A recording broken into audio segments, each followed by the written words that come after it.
വഴി കൂടെ യാത്ര ചെയ്യുമ്പോഴാണ് ഇത് ശ്രദ്ധിച്ചത്. ഈ ഡോക്ടറിൽ തന്നെ ഈ അപ്പാർട്ട്മെന്റിന്റെ ഉള്ളില് ഒരു പ്രാവ് ഇങ്ങനെ പെട്ടിരുന്ന് പടഞ്ഞോണ്ടിരിക്കുന്നത്. അപ്പോൾ ഞാൻ ഇത് കണ്ട് ശ്രദ്ധിച്ചു. അപ്പോൾ ആളുടെ അടുത്ത് പോയി ഞാൻ കാര്യം പറഞ്ഞു, ഇങ്ങനെ ഇങ്ങനെ പ്രാവ് പെട്ട് കിടക്കുന്നുണ്ട്, അപ്പോൾ ഡോക്ടറെ ഒന്നും ചെയ്യണേന്നൊക്കെ ചോദിച്ചു. അപ്പോൾ ആള് പറഞ്ഞു, ഞാനിവിടെ പ്രാവ് കയറാണ്ടിരിക്കാനാണ് നെറ്റിട്ടേക്കണം, വന്ന് കയറിയത് എൻ്റെ പ്രശ്നമല്ല, ഞാനിവിടെ മനുഷ്യരുടെ ജീവൻ രക്ഷിക്കണ അത് അയച്ചു കൊണ്ട് ഒരാളെ വിളിക്കണമെങ്കിൽ 800 രൂപ കൂലി കൊടുക്കണം. അപ്പോൾ ആള് പറഞ്ഞു, മോൻ എവിടെ നിന്ന് വരണേ, മോൻ്റെ സ്വന്തം കാര്യം നോക്കുക എന്നൊക്കെ പറഞ്ഞ ഒരു ആട്ടി വായിക്കുന്ന ഒരു മട്ടിലായിരുന്നു ആളുടെ സംസാരം കാര്യങ്ങളെല്ലാം.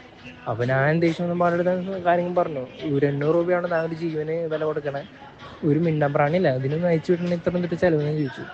ആൾക്കപ്പോൾ സ്ഥിരം അവിടെ പേഷ്യൻസ് എല്ലാം വരുന്നതാണ്, ആൾക്ക് പൈസ ഇല്ലാണ്ട ഒരു പ്രശ്നമല്ല, ആൾക്ക് അതിനുള്ള നേരമില്ല, അതിനുള്ള ഇൻട്രസ്റ്റും ഇല്ല. അപ്പോൾ ഇത് അറിയിക്കണം. അപ്പോൾ ചേട്ടൻ ഇത് എല്ലാവരും കാണിക്കുന്നു വിചാരിക്കുന്നു. ആളുടെ ഒരു മട്ടുമാ, ഞാൻ തൊട്ടപ്പുറത്തുള്ള കടക്കാരെല്ലാം സംസാരിച്ചപ്പോൾ അവർ തന്നെ പറയണം, ആൾക്ക് അതിനുള്ള സമയമില്ല, നേരമില്ല, ആൾക്ക് അതിൻ്റെ ആവശ്യമില്ലാത്തതിലും മട്ടിലും ഭാവനയാണ് ആളുടെ സംസാരം.